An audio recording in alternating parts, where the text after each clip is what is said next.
Hola, buenos días. Buenos días, profe. Buenos días. Buenos días, profe. Buenos días. La presentación de hoy tiene que ver con lo que me corresponde a mí, para terminar con el capítulo de tórax, que es la mama, que está dispuesto en la pared anterior del tórax, tanto en hombres como mujeres. Y la clase del profesor Ollarse va a ser asincrónica para las paredes del abdomen, en donde fundamentalmente va a describir los músculos de la pared abdominal anterior, posterior y algunas dependencias de la fascia superficial del tejido graso, que de manera particular en este sector del abdomen se dispone de una manera distinta como en el resto del cuerpo y que hay que considerarlo entonces para procedimientos desde el punto de vista quirúrgico.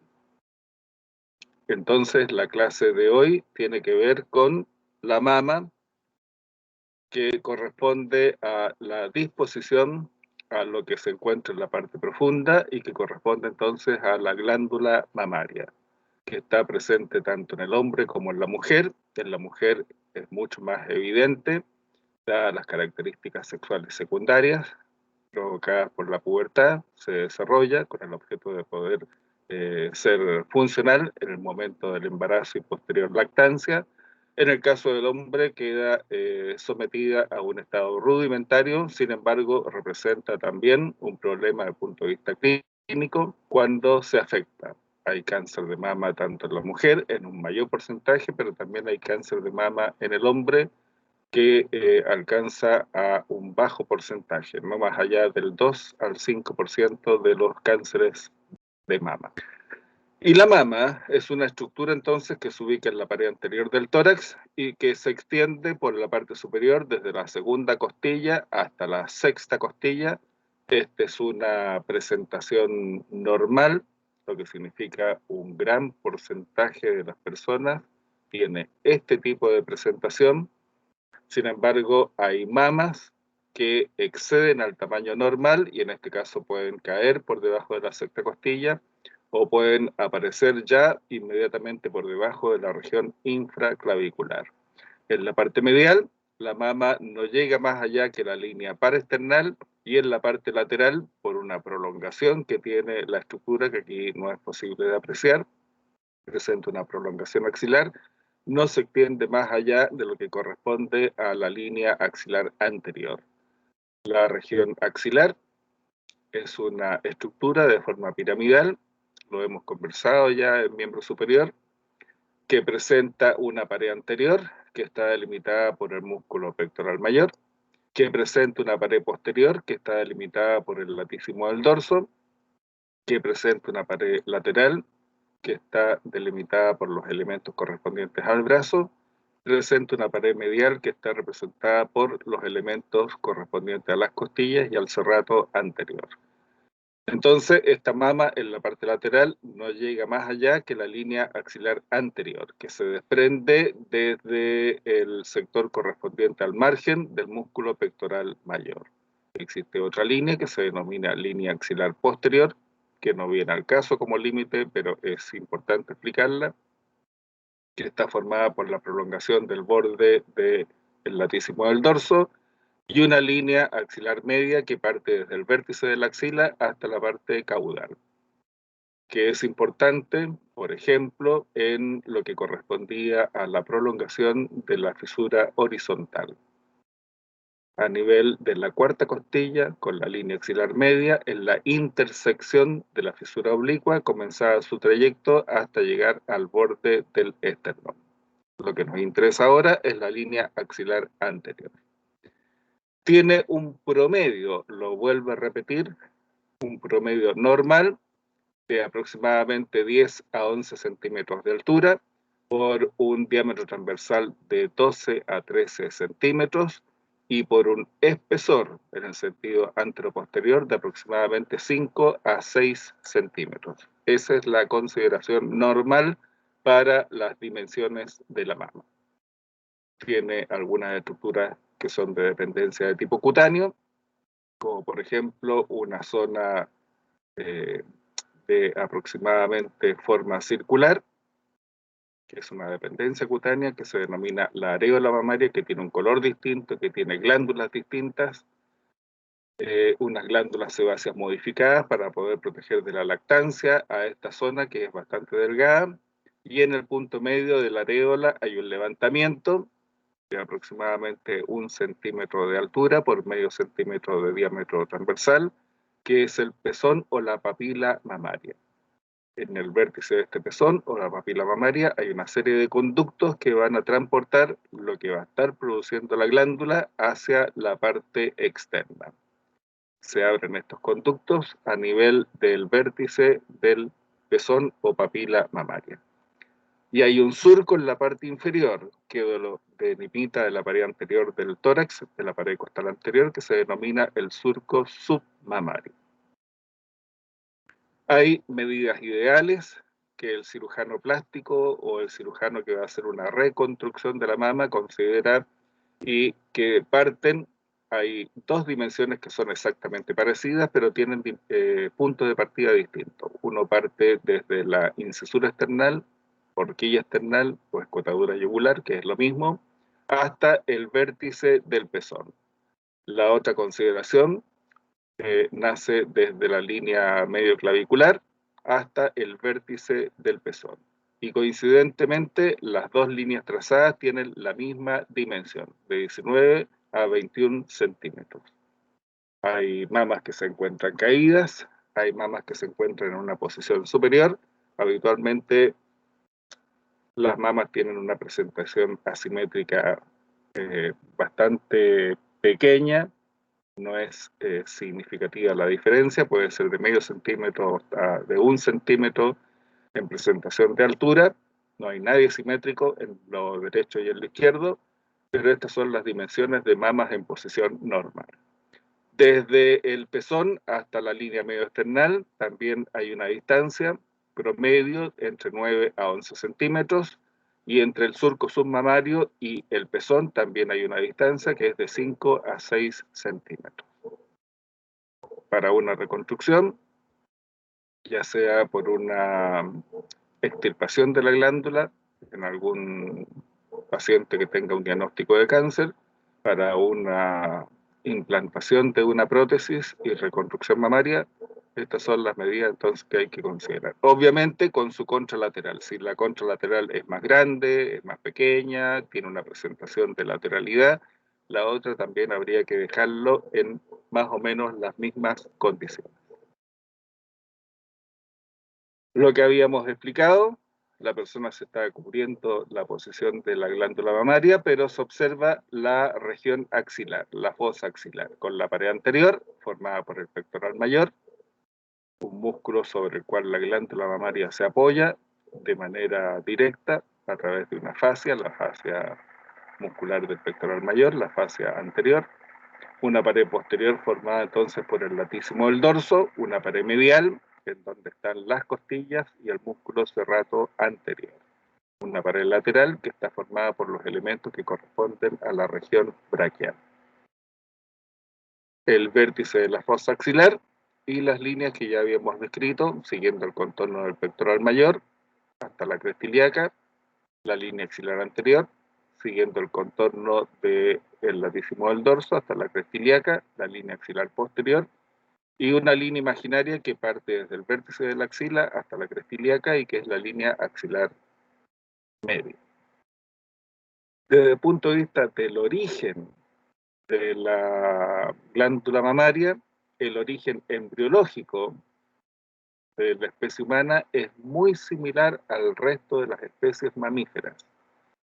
Existe, desde el punto de vista embriológico, una línea mamaria que parte desde el vértice de la axila y termina aproximadamente, algunos autores dicen en el punto medio del pie inguinal, otros dicen a nivel de la región del pubis. Cualquiera de las dos es bien considerada.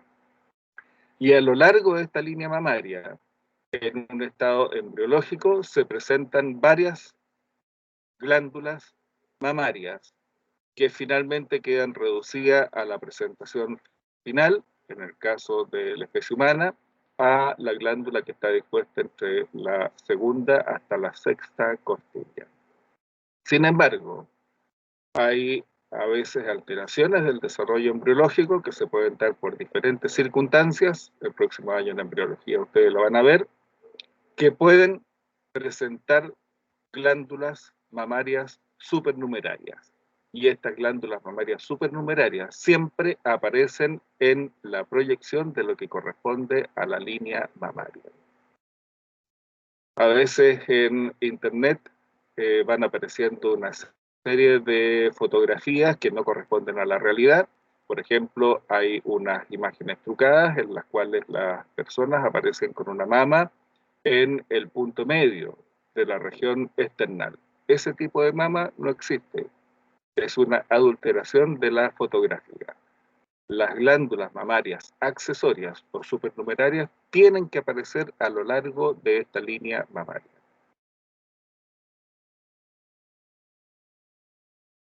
Uno de los elementos que estaba en la parte anterior de la mama era una zona de la piel de aproximadamente entre 15 a 25 milímetros de diámetro. Este es un promedio, lo vuelvo a repetir, que es la areola mamaria. Es una piel que tiene un color distinto, que puede ir desde el color rosado pálido hasta el marrón, dependiendo de la raza, dependiendo de la situación en la cual se encuentre, por ejemplo, la mujer. Si está en un periodo de embarazo, existe una mayor pigmentación de la areola y del pezón. Y además de eso, lo que corresponde a la areola mamaria no tiene grasa en el sector subcutáneo como sí lo tiene el resto de la mama, que tiene un gran espesor de tejido adiposo. En la zona que corresponde a la región subcutánea, a la areola y al pezón, no hay protección de cobertura grasa. Hay una serie de glándulas que se levantan a nivel de lo que corresponde a esta circunferencia de la areola, que se denominan glándulas areolares, en un número de aproximadamente entre 10 a 15 glándulas areolares, que son glándulas sebáceas, producen un sebo natural. Para el momento entonces en que se produce la lactancia, estas glándulas de sebo protegen de los elementos que puedan corresponder a restos de saliva, a restos de secreción láctea. Ya se comienza el proceso de digestión de los hidratos de carbono y ello entonces pudiera comprometer la normalidad del tejido cutáneo correspondiente a la papila y a la areola mamaria. Por eso es que se protege entonces con una serie de glándulas sebáceas que tienen un gran desarrollo. Antiguamente las glándulas se diferenciaban por nombre, dependiendo si era después del embarazo o en una persona que no había tenido embarazos, con los nombres de autores, de Montgomery, de Morgagni. Ahora se denominan simplemente glándulas areolares. Y estas glándulas areolares se pueden diferenciar aquí, dada la contracción de un músculo que tiene la areola y que tiene el pezón, las hacen entonces aparecer de una manera más evidente porque retraen lo que corresponde a la superficie de la areola y proyectan el pezón hacia la parte más superficial. La papila también es del mismo color, dependiendo de la raza, de la condición de embarazo o no de la persona, desde el rosado pálido al marrón, un marrón oscuro, tiene una forma cilíndrica o bien puede tener una forma cónica. Estos son dos papilas mamarias que tienen una forma cilíndrica, ya lo habíamos dicho, de aproximadamente 1 centímetro de altura hasta 12 milímetros por un promedio de 5 milímetros de ancho, medio centímetro de ancho. Y en la superficie de la papila mamaria hay una serie de grietas que corresponden a varios conductos, entre 15 y 20 conductos, que se abren a nivel de su superficie externa. Si nosotros analizamos los elementos subyacentes a la areola y al pezón, están compuestos por una serie de músculos lisos que tienen una disposición radiada que van desde la base de la areola hasta el vértice del pezón o papila mamaria. Y también tiene una serie de fibras dispuestas en el sentido circular que van también desde la base de la areola hasta el vértice del pezón. Este músculo liso, que es involuntario, está mediado por una serie de factores que pueden estimular su contracción, como puede ser, por ejemplo, el roce, como puede ser la excitación sexual, como puede ser, por ejemplo, la lactancia, como puede ser el frío. Estimulan la contracción de este músculo liso, con fibras radiadas, con fibras circulares, y lo que hacen es proyectar el pezón un poco más hacia la parte anterior, para facilitar, les vuelvo a repetir, lo que corresponde, por ejemplo, a la lactancia, al proceso de succión que tiene que hacer el niño que se está amamantando. No tiene tejido graso, lo que es profundo a la papila mamaria y a la areola mamaria. La proyección del pezón hacia la parte anterior, la disminución del diámetro de la areola mamaria, se retrae la piel y aparecen en un sobrerelieve una serie de glándulas, que son las glándulas areolares. El pezón se proyecta hacia la parte anterior y esta condición se denomina el telotismo. Frío, roce, estimulación sexual o lactancia. Y habíamos dicho de que la glándula mamaria se desarrolla a partir de una liberación desde el punto de vista biológico que comienza en la axila y termina a nivel del pubis o del punto medio inguinal. Y aquí tenemos un paciente con una condición de mamas supernumerarias presentes en la región axilar. La gente a veces los confunde con un abultamiento de tipo graso que no tiene mayor consideración. Sin embargo, en los periodos del ciclo menstrual, estas glándulas supernumerarias tienden a aumentar de volumen por una situación de estimulación hormonal, lo mismo que sus glándulas mamarias originales. Provocan roce, provocan dolor, agrietamientos, y hay que recurrir a soluciones desde el punto de vista quirúrgico para evitar entonces estas alteraciones de tipo cutánea o inflamaciones en la región axilar. El incremento en el número de glándulas mamarias a nivel de esta línea germinativa se denomina polimastia. Aquí tenemos solamente un par de glándulas mamarias supernumerarias a nivel de la región axilar, pero también se pueden encontrar a lo largo de esta línea, pero nunca en la región central, porque eso no corresponde a la línea germinativa. Aquí tenemos un pezón supernumerario. Esta es la presentación de la areola y de la papila mamaria en la región mamaria normal, segunda, sexta costilla, pero aquí aparece una areola y una papila mamaria rudimentaria, también en la proyección de esta línea germinativa de la glándula. Si uno se fija en el resto de los mamíferos, por ejemplo, en las perras, en los chanchos, tienen una línea germinativa que es bilateral y que se dispone entre la axila de esos animales y la región inguinal. El ser humano quedan reducidas normalmente a 2 mamas en la presentación que ya hemos mencionado. También puede suceder que la persona no tenga desarrollo desde el punto de vista embriológico de su glándula mamaria, eso se denomina amastia. No hay glándula, como en su contralateral, es la presentación de un hombre, pero también tenemos glándula mamaria, tenemos areola, tenemos papila o pezón, que en el caso del hombre ya no se llama pezón, y aquí tenemos una región en donde no hay desarrollo de glándula mamaria, pero sí hay desarrollo de un estado rudimentario de areola y de pezón.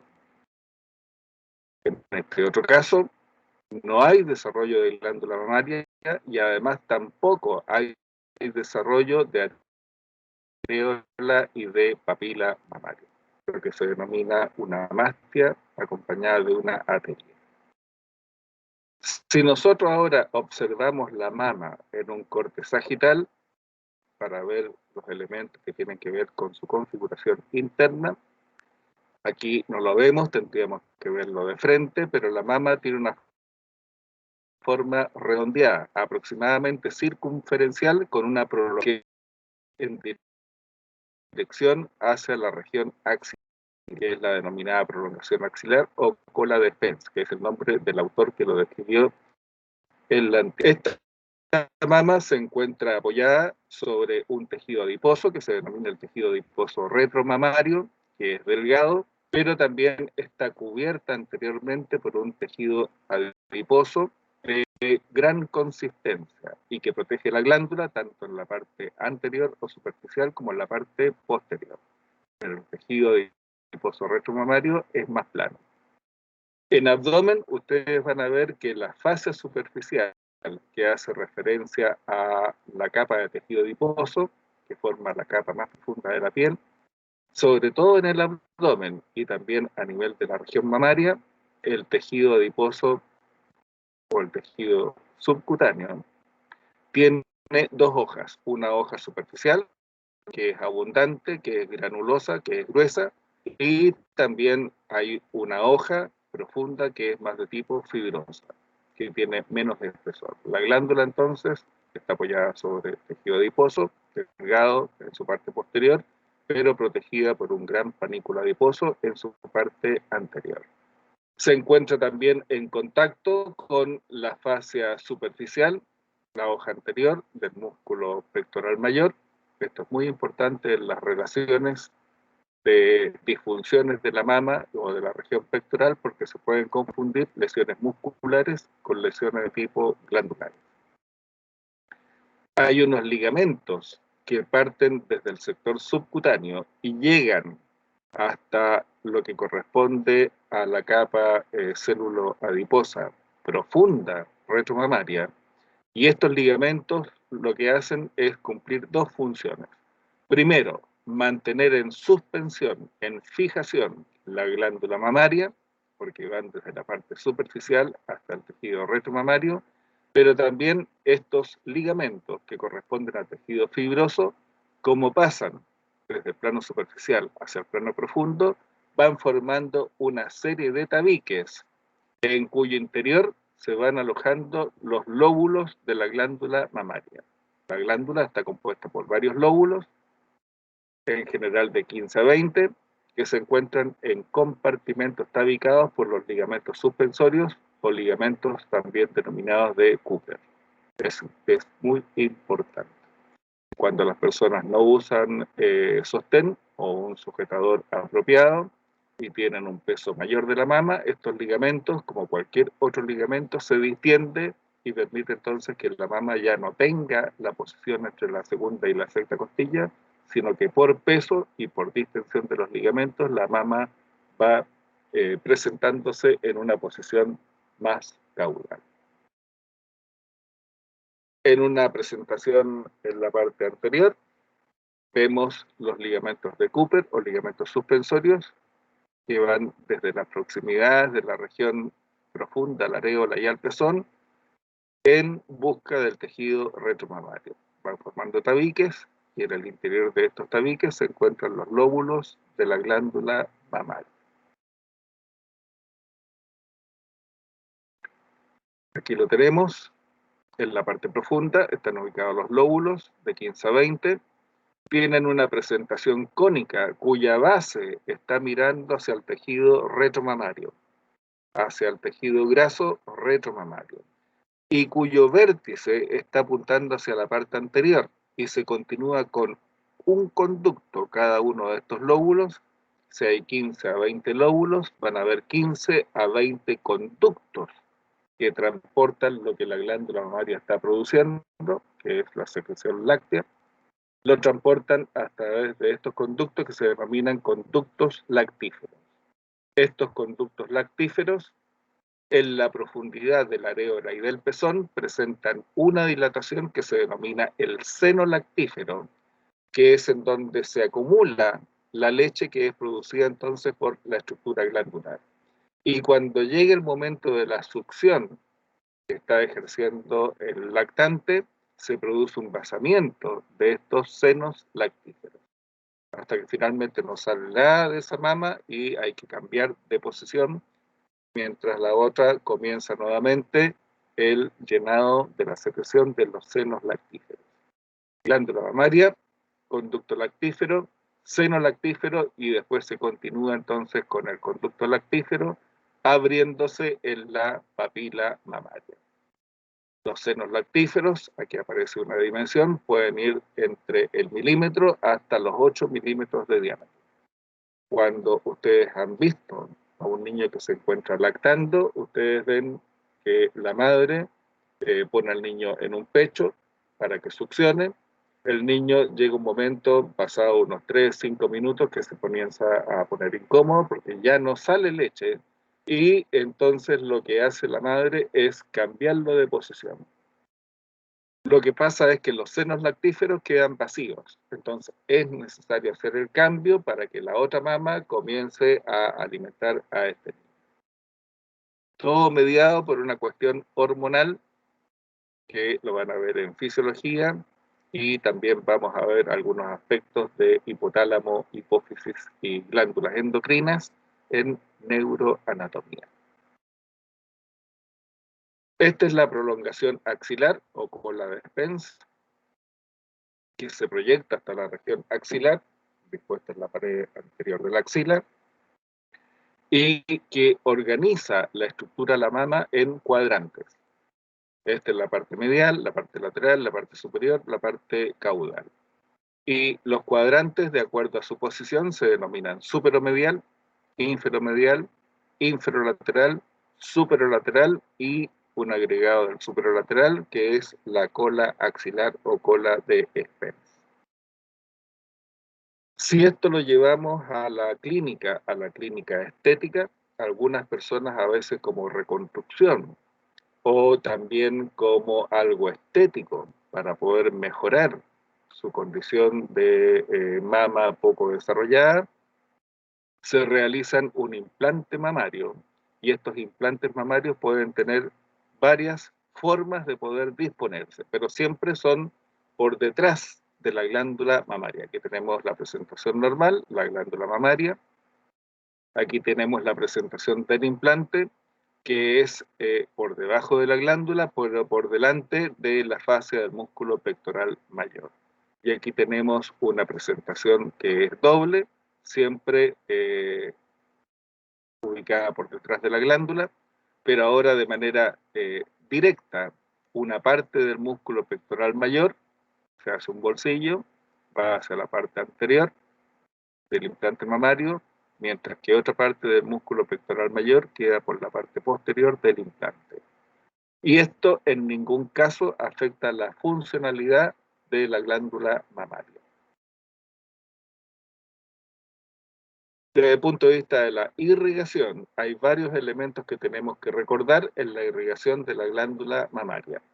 Por ejemplo, la arteria torácica lateral, que es un elemento que proviene de la arteria axilar, que es profunda al músculo pectoral menor, tiene importancia desde el punto de vista de que representa un gran territorio de irrigación para los componentes superolateral e inferolateral de la glándula mamaria. Yo le diría que la arteria torácica lateral representa la mayor irrigación de la glándula mamaria.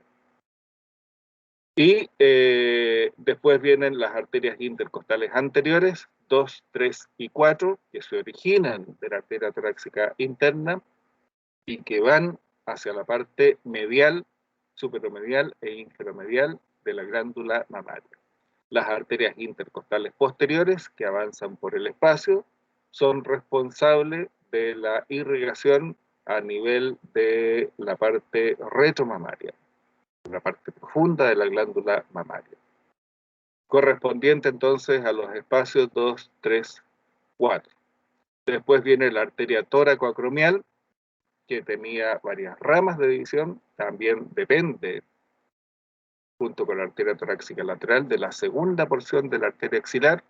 Y la arteria tóraco-acromial, recordemos que daba ramas deltoideas, ramas acromiales, ramas pectorales, y estas ramas pectorales entonces son las que también van a irrigar la posición superolateral de la glándula mamaria. Entonces aquí tenemos las arterias intercostales anteriores, que son derivados de la torácica interna. No aparece aquí, pero debiera estar también lo que corresponde a la arteria torácica lateral, avanzando en la posición de los cuadrantes superolateral e inferolateral. La arteria toracocromial también vendría a respaldar lo que corresponde a la posición del cuadrante superolateral. Las arterias intercostales anteriores, la rama pectoral del tronco toracocromial, del axilar, la arteria torácica lateral, también de la segunda porción del axilar, avanza hacia los cuadrantes superolateral e inferolateral. Y no se alcanza a ver aquí porque vienen en los territorios profundos del espacio intercostal las ramas derivadas de las arterias intercostales posteriores, de tal manera que la mama queda irrigada tanto en la parte superficial como en la parte profunda. Esta es la torácica interna y las arterias intercostales anteriores. La quinta podría ser, pero ya va hacia la posición del surco submamario. Este es el tronco toracocromial y su rama pectoral, que atravesando los músculos después llega a la parte profunda de la glándula. La arteria torácica lateral, llegando a la mitad lateral de la glándula mamaria. El drenaje venoso tiene una similitud con el drenaje o con lo que corresponde a la irrigación arterial. Hay una vena torácica lateral que drena, este es un camino inverso, a la vena axilar. Hay venas intercostales anteriores, 2, 3 y 4, que drenan a la vena torácica interna en un sentido inverso. Hay venas intercostales posteriores que si van por el lado derecho, drenan directamente en la vena ácigo, que si vienen por el lado izquierdo, o drenan a la vena hemiácigo o a la vena hemiácigo accesorio, que de manera indirecta tienen que cruzarse para drenar en la vena ácigo. Y están las venas torácicas superiores, que pueden drenar directamente en los troncos venosos brachiocefálicos o bien en las venas subclavias. Ahí puede haber una variante anatómica bastante dispersa para lo que corresponde a las venas torácicas superiores. Esto corresponde entonces a la vena torácica lateral. Esto corresponde a derivados de las venas intercostales anteriores. No se ven los planos profundos de las venas intercostales posteriores. Las venas torácicas superiores que pueden drenar de manera variada en la parte profunda o al tronco venoso brachiocefálico o a las venas subclavias. En este caso están drenando a las venas subclavias. Desde el punto de vista del drenaje linfático, la linfa de la mama comienza en el sector que corresponde a la papila mamaria, que son a la areola mamaria, y desde este plano superficial avanza hacia el plano profundo a través de una red de vasos linfáticos. Lo vuelvo a repetir, que comienza en la parte superficial y que discurre a través de los planos profundos. Y esta linfa puede derivar hacia diferentes linfonodos. Puede derivar en la parte superolateral, inferolateral y colaxilar hacia los ganglios del grupo axilar anterior, que también eran denominados pectorales. Esa es su primera derivación. Gran parte de la mama va a esta derivación linfática, linfonodos del grupo pectoral o anterior, pero también la parte superomedial puede drenar y seguir el camino de una serie de linfonodos que acompañan a los vasos torácicos internos. Y estos linfonodos son los linfonodos denominados paraesternales. El gran inconveniente de estos linfonodos paraesternales es que tienen comunicación directa por el tejido retroesternal con los linfonodos paraesternales contralaterales. Y ahí tenemos una condición que desde el punto de vista clínico puede complicar a los pacientes que tengan una infección o una tumoración. Por vía linfática, la lesión de una mama puede derivar hacia el sector contralateral, sobre todo lo que afecta a los cuadrantes mediales. Y también la parte infromedial de la mama tiene vasos linfáticos que pueden ir buscando la derivación linfática hacia un grupo de linfonodos que pertenece a la pared abdominal en el plano medio, dispuesto en la parte superior y que se denominan linfonodos epigástricos. De tal manera que esos linfonodos epigástricos, una alteración de la mama, la pueden llevar a una diseminación de la infección o del tumor hacia la región abdominal. O al revés, un problema de infección o de tumoración a nivel del abdomen alto, a través de esta comunicación de vía linfática, puede llegar a contaminar la posición de la glándula mamaria. Y esta fotografía es muy importante porque nos indica el porcentaje de drenaje linfático que tiene la glándula mamaria. Lo habíamos dicho, la mitad lateral de la mama, que incluye el cuadrante superolateral y la prolongación de la cola axilar o cola de Spence, se lleva el mayor porcentaje de drenaje linfático. 50% del drenaje linfático va al cuadrante superolateral. Y siguen el camino de los linfonodos axilares anteriores o pectorales. En el cuadrante infralateral se agrega un 10%, ya llevamos un 60% que sigue el mismo camino de los linfonodos axilares anteriores. El cuadrante superomedial se lleva un 15% del drenaje que va hacia los linfonodos paraesternales y ahí eventualmente hacia la mama contralateral. El cuadrante inframedial tiene un pequeño porcentaje que corresponde a un 5% del drenaje linfático que va hacia los linfonodos epigástricos superiores. Y la papila mamaria y el pezón, como está en un elemento común para estos cuadrantes, se lleva el 20% del drenaje linfático, que recordemos parte desde el sector subcutáneo, desde el sector superficial, para poder seguir camino hacia lo que corresponde a la circulación linfática profunda.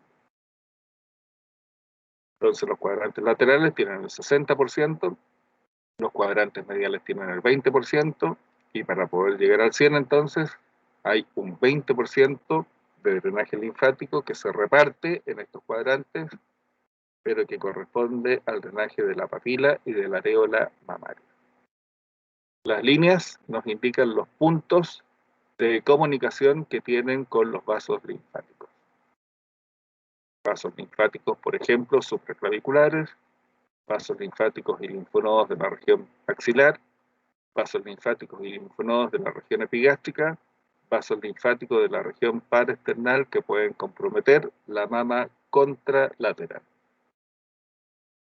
Las líneas entonces nos van indicando los puntos en los cuales el drenaje linfático de la mama puede llegar a comprometer con contaminación viral, infecciosa o metastásica de algún tumor los sectores vecinos, que pueden comprometer la axila, la región supraclavicular, la región paraesternal y la mama contralateral, o la región del epigastrio en la parte media y superior del abdomen.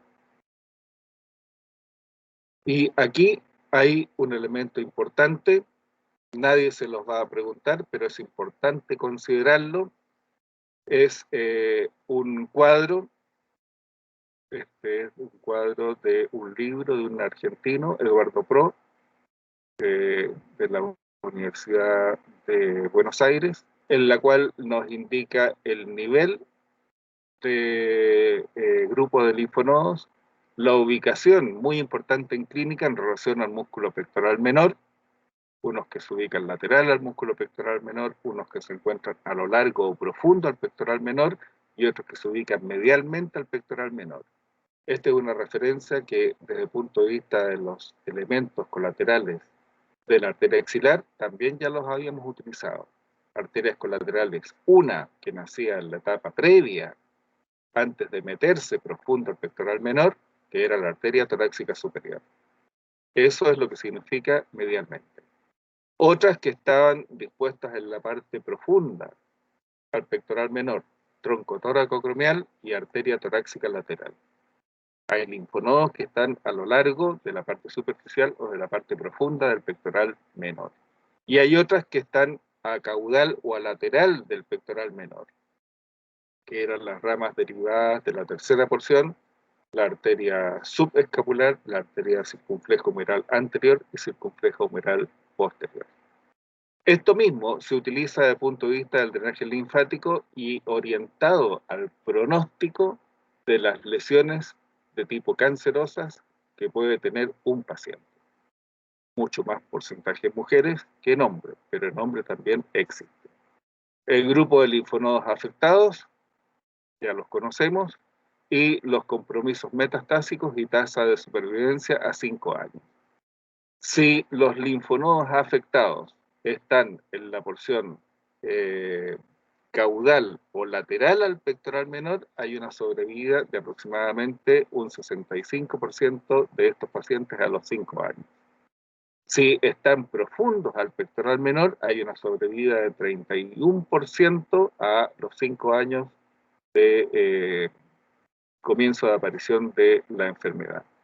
Y si hay un grupo de linfonodos que está afectado, que está en la región previa, la parte medial al pectoral menor, hay una sobrevida de un 0% a 5 años desde el diagnóstico de la tumoración.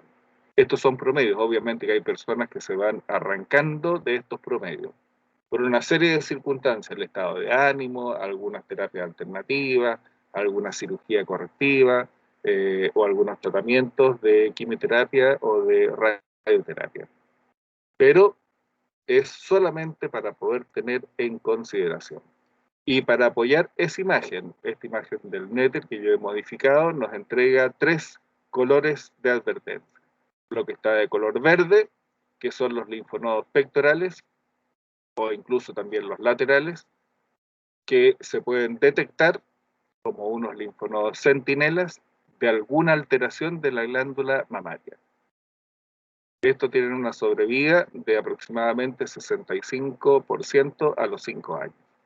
Si el grupo de linfonodos ya avanzó de este a los que están dispuestos en la posición central, recordemos que los anteriores, los posteriores, los laterales, para poder seguir avanzando, tienen que llegar al central. Y desde este central, el porcentaje de sobrevivencia a los 5 años baja a un 31%. Y si el linfonodo o el grupo de linfonodos que se encuentran afectados está en la región medial al pectoral menor, que es este que está aquí, las posibilidades de sobrevivencia a 5 años corresponden a un 0%. Porque ya el avance de los linfonodos infiltrados por células metastásicas cancerosas ya va a llegar a la base del cuello y ahí es prácticamente diseminado a grandes territorios del cuerpo. Entonces, muy importante, hay una campaña actualmente de lo que corresponde a la prevención del cáncer de mama, que comienza con un examen rutinario cada vez que la mujer, también el hombre que se está duchando, que se está realizando el aseo, tiene que palpar, conocer su cuerpo, ver cómo están las condiciones naturales de ese cuerpo. Si hay tejido que está retraído, que está abultado, que duele, que está fibrótico, que no es normal, tienen que consultar y consultar precozmente. Desde el punto de vista de la inervación, los nervios que controlan la sensibilidad de la mama vienen dispuestos por los nervios intercostales desde el segundo hasta el número 6, que avanzan desde la región lateral hasta llegar a la región medial. Y sabemos que estos nervios tienen ramas que perforan a nivel de la línea mediaxilar, los nervios cutáneos laterales, que siguen avanzando y después en la parte anterior hay unos nervios de los mismos nervios intercostales que tienen unas perforaciones de la parte profunda hacia la parte superficial, que son los nervios cutáneos anteriores. Entonces los mismos nervios intercostales, ramas cutáneas laterales, y ramas cutáneas anteriores correspondientes al segundo hasta el sexto nervio intercostal. Específicamente, lo que corresponde a la areola y al pezón son controlados por el nervio intercostal número 4. Y ahí uno tiene la relación que sobre la areola estará el tercero y el segundo, y que bajo la areola estará lo que corresponde al quinto y al sexto nervio intercostal. La relación de dermatomas, dispuesto para la región de la glándula mamaria, que ya sabíamos, comenzaba en la segunda costilla y terminaba a nivel de la número 6. Esta mama está elevada porque el hombro está en abducción, por lo tanto ya no está en una posición de naturalidad. Si este miembro superior estuviera paralelo al cuerpo, la glándula desciende ligeramente, aparece el surco submamario y estaríamos en la posición de la costilla número 6. Pero estos C5, T1, T2, T3 corresponden a los dermatomas de los nervios intercostales. T4 entonces corresponde a la inervación de la mama a la altura de la areola y del pezón. Consideraciones importantes, aprovechando que estamos en el periodo de promoción, evitando lo que tiene que ver con el cáncer de mama. Cualquiera de estas situaciones en el examen de mama es importante de consultar precozmente para evitar entonces un avance de lo que corresponda a una alteración, que puede ser una inflamación, que puede ser una infección, que puede ser un desorden hormonal, o puede llegar a los casos extremos de ser un cáncer incipiente. Pero siempre es necesario consultar precozmente para iniciar un tratamiento eficaz. Cualquier tipo de protuberancia o abultamiento, un pezón umbilicado, un pezón que se retrae en vez de ser cilíndrico de 1 centímetro y medio centímetro de espesor, se va hacia la parte profunda y aparece como un pezón que se denomina umbilicado. Es una situación anómala que debe consultarse. Hay tejido fibroso que está incrementando su concentración y que está llevando a ese tipo de retracción. La asimetría de mamas, que es normal que tengan una variación de medio centímetro a 1 centímetro de altura, de tamaño, pero cuando hay una asimetría, un abultamiento de la mama, que es muy impresionante a la vista, una persona que se está mirando habitualmente y hay un día en que se observa, pero encuentra que hay una mama demasiado diferente a la otra en términos de tamaño. Eso que llama la atención significa de que no es lo habitual y por lo tanto se debe consultar. El enrojecimiento de las mamas también, que puede ir acompañado de abultamiento con cualquiera de los otros elementos anteriores o no, simplemente ser enrojecimiento. Un bulto interno, un nódulo fibroso que hay en la parte profunda, subcutánea o más profunda, que no sea normal en la examinación de esta región. Lo que se denomina la piel de naranja o depresiones a nivel de la piel de la glándula mamaria, también pueden ser indicativos de que hay tejido fibroso que se está formando en la profundidad.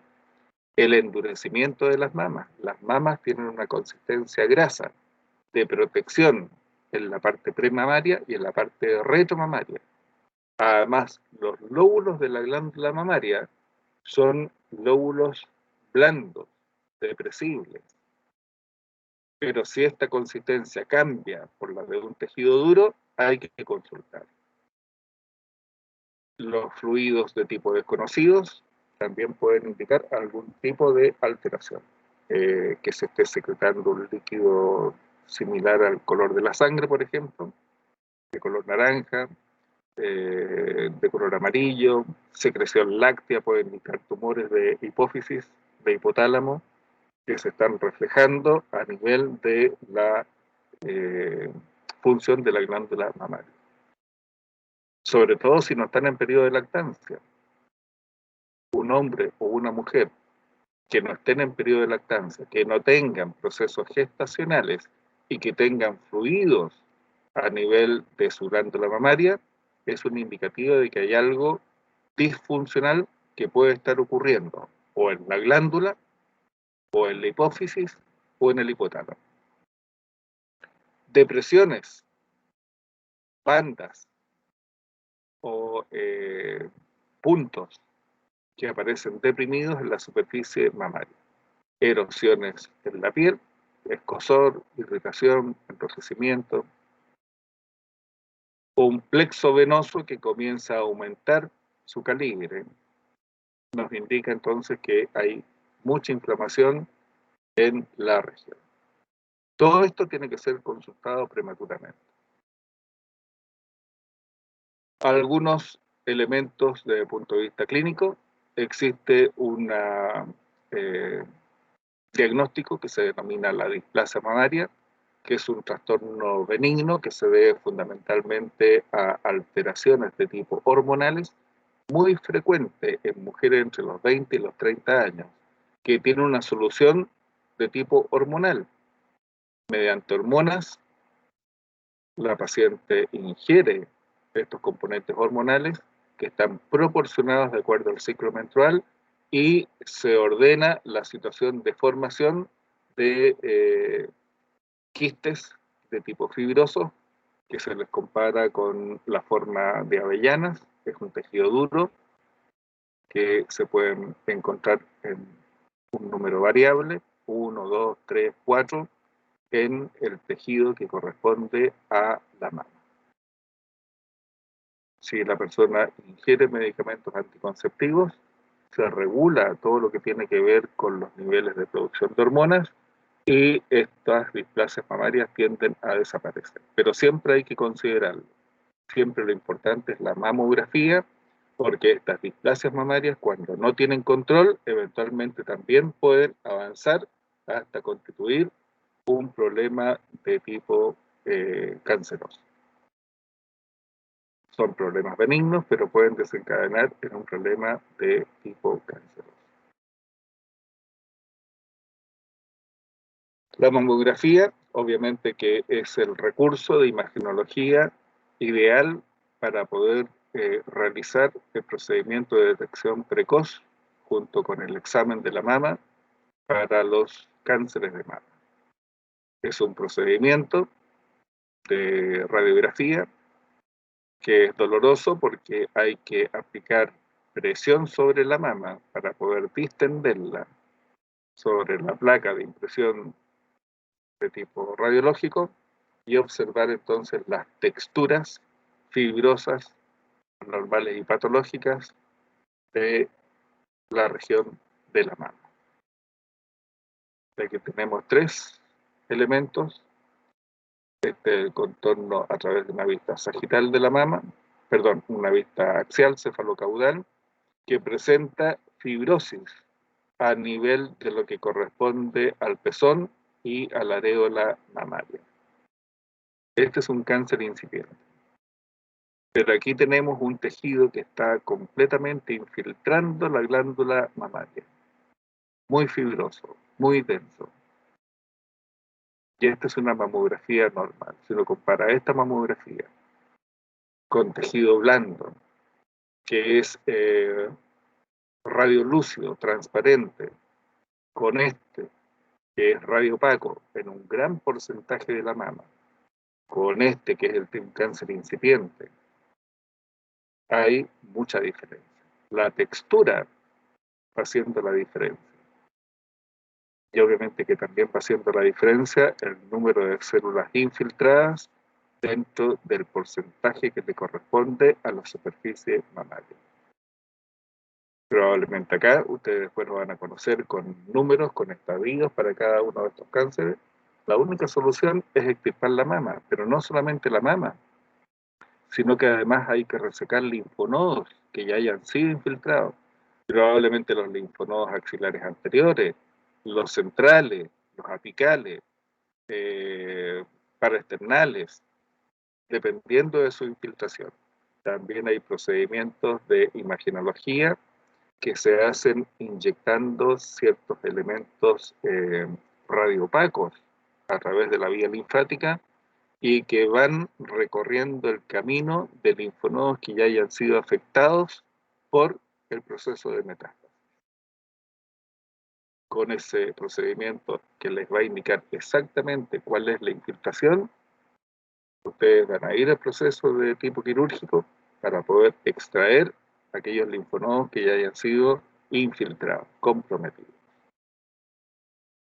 Una mastitis, por ejemplo, si la persona está amamantando, si el niño está deprimido desde el punto de vista del sistema nervioso, no va a succionar, la glándula va a seguir fabricando porque va a estar en un proceso de descarga de tipo hormonal que va a facilitar el proceso de producción y eyección de la leche.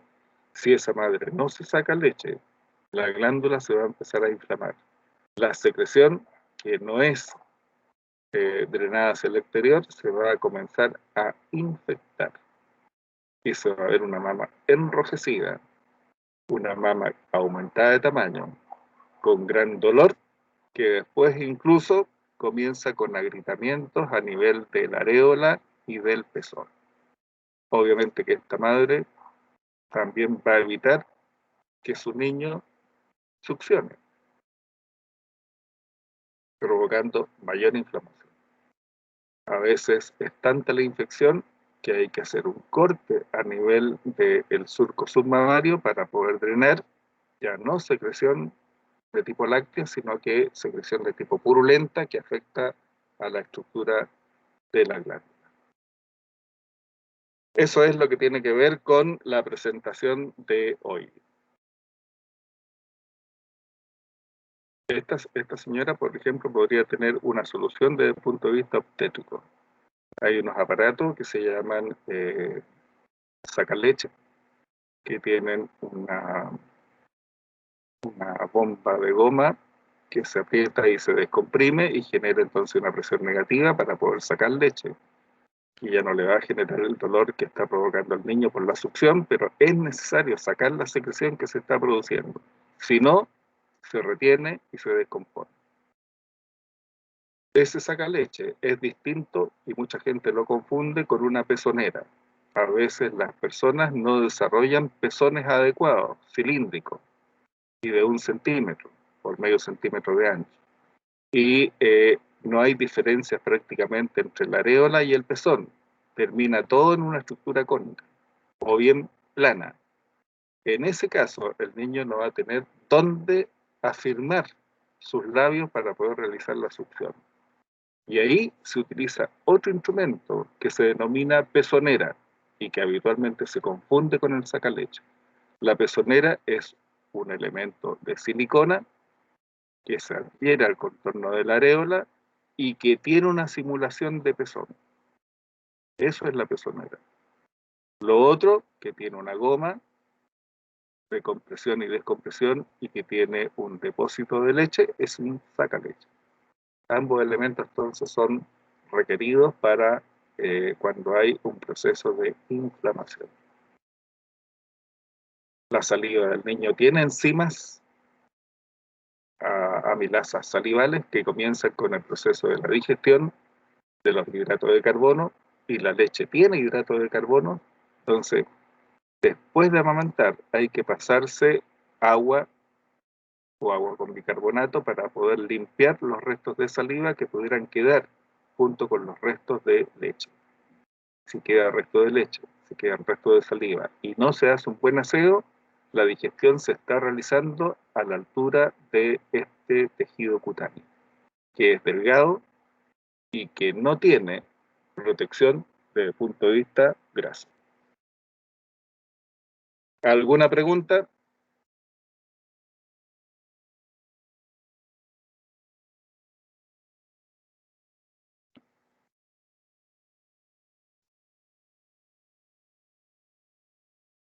¿Alguna pregunta?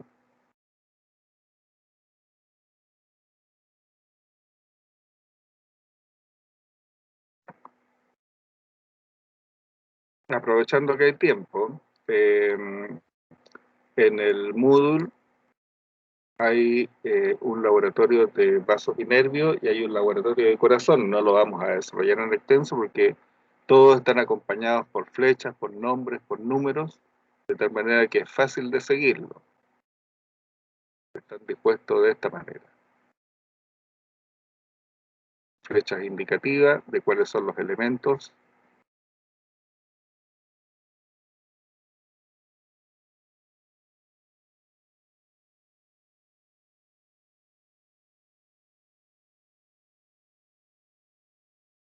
¿Ya?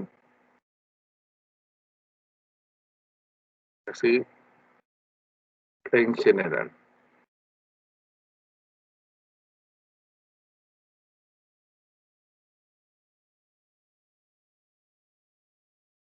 Este jueves hay una prueba chica de 10 preguntas sobre aparato respiratorio bajo. Es un recuerdo que le estoy haciendo. Y la próxima semana, lunes y martes, está el laboratorio presencial que corresponde a la parte de tórax. Entonces vamos a agregar a esta parte de tórax, como van a ser 3 laboratorios, cardio o tórax, después viene digestivo pelvis y después viene miembro inferior. En este primer laboratorio presencial vamos a agregar elementos óseos. En el segundo laboratorio vamos a agregar elementos articulares y en el último laboratorio vamos a agregar elementos de tipo musculares, que ya los han aprobado ustedes, pero que es necesario que los observen. El laboratorio empieza en el interior del laboratorio a las 3 de la tarde. Entonces, yo les he solicitado que asistan a partir de 1/4 para las 3, a las 14:45, para que puedan recibir la indumentaria adecuada y las instrucciones necesarias, de tal manera que a las 3 ya estamos adentro. No hay atrasos. Por un problema de aforo, no hay atrasos. Y les voy a enviar una consulta, parece que ya se las envié, pero si no se las he enviado, se las voy a enviar, una consulta que tiene que ver con la salud que ustedes tienen, una consulta preventiva de salud. Si han tenido síntomas, si hay algún pariente que ha tenido síntomas, si se han tomado exámenes PCR o no. Eso lo tiene que presentar al ingreso de la universidad, por eso vayan con tiempo.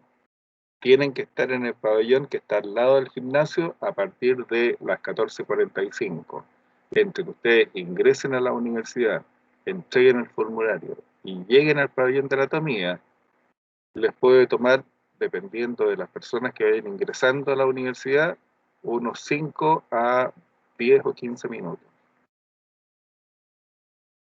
El acceso, si es que van por vehículos, es por el lado sur, no es por el portal.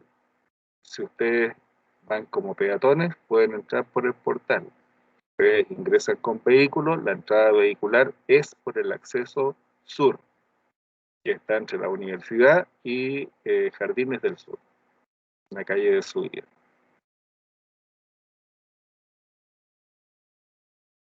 Si tienen alguna consulta, tienen que llevar cualquier delantal. Un delantal blanco, un delantal cuadrillé, cualquier tipo de delantal, cualquiera. Nosotros les vamos a entregar cofias, les vamos a entregar mascarillas, les vamos a entregar pecheras plásticas y guantes, pero ustedes tienen que llevar delantal. Ese es el requisito de ingreso a la universidad. Les recomiendo sacar fotografías, pero organizarse para sacar fotografías es 1 hora y media que vamos a tener por una condición de trabajo que impera para las actividades presenciales. Entonces, en esa 1 hora y media tienen que repartirse el trabajo que van a hacer, si es que van a sacar fotos, si es que van a sacar videos. Si uno se preocupa de eso, no va a observar nada de lo que tenga que ver con lo importante del laboratorio. Entonces, organícense para cómo van a obtener las imágenes del laboratorio. Llegamos hasta acá entonces y nos encontramos nuevamente el jueves en la prueba chica. Que les vaya bien. Hasta luego, profe. Chao, chao. Chao, Muchas profe. gracias. Chao, profe. Chao. Gracias. Chao. Chao, profe. Chao.